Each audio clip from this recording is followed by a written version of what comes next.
Dobrodošli u srednju školu Stjepana Sulimanca u Pitomači. Ovo je jedna od najmlađih i najmodernijih srednjih strukovnih škola u Republici Hrvatskoj. U školi se obrazuje negdje oko 200 učenika u različitim smjerovima, a škola stavlja najviše naglasak na ugostiteljska i na poljoprivredna zanimanja. Kroz suvremene sadržaje nastojimo učenike pripremiti, odnosno motivirati da upišu poljoprivredne programe tipa agroturistički tehničar i poljoprivredni gospodarstvenik. Učenici u tim programima imaju dosta praktične nastave, vežemo teoriju sa praksom, vole taj program baš iz razloga što naučeno na satu mogu primijeniti u praksi.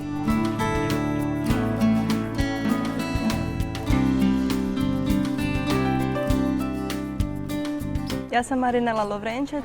Ja sam Marin Đeri. I mi smo učenici 4. B razreda. Smjer agroturistički tehničari. Moji se već dugo bave poljoprivredom i ja sam iz tog razloga upisao taj smjer, da upijam nova znanja i da naučim nešto novo. Kod kuće se bavimo poljoprivredom, trenutno uzgajamo kestene i ja bi tu tradiciju htjela nastaviti jer me to zanima i htjela bi nova znanja steći ovdje u školi.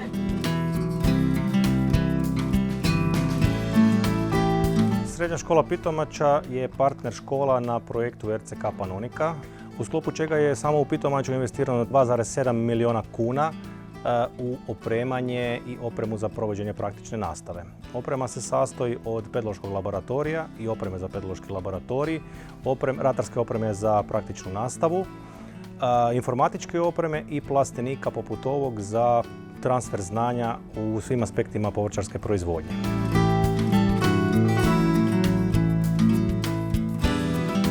Učenike potičemo kreativnosti. Ono što proizvedu na neki način kroz krajnji proizvod i plasiraju na tržište.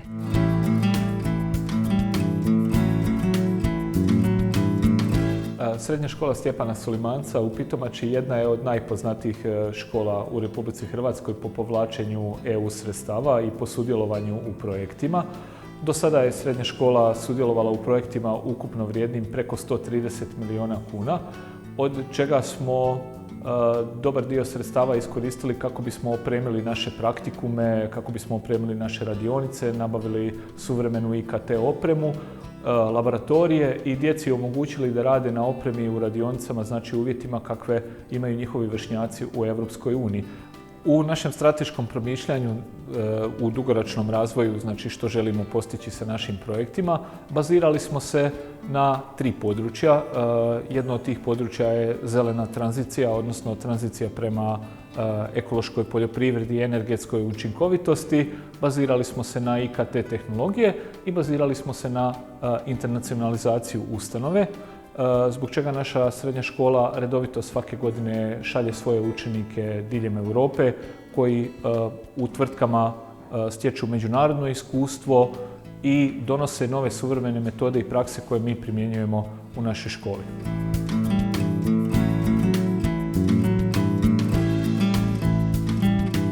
Iza nas se nalazi 23 hektara ekološki certificiranih površina na kojima srednja škola Pitomača prenosi znanje svojim učenicima i drugim zainteresiranim skupinama.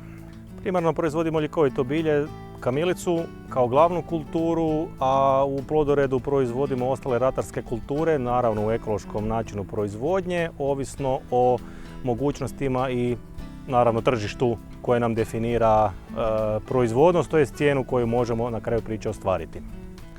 Naše učenike potičemo da u sklopu svoje praktične nastave rade na našim strojima, znači educiramo ih kako na pravilan način koristiti svu opremu koja im je potrebna u poljoprivrednoj proizvodnji.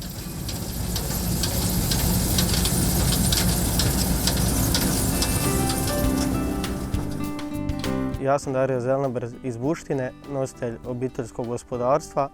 Radimo oko 100 jutara zemlje, najviše duhana, zatim ostale ratarske kulture. Bivši sam učenik srednje škole Stjepana Sulimanca iz Pitomače. U školu me vežu lijepe uspomene, razna stručna putovanja i znanje koje sam stekao primjenjujem na vlastitoj zemlji.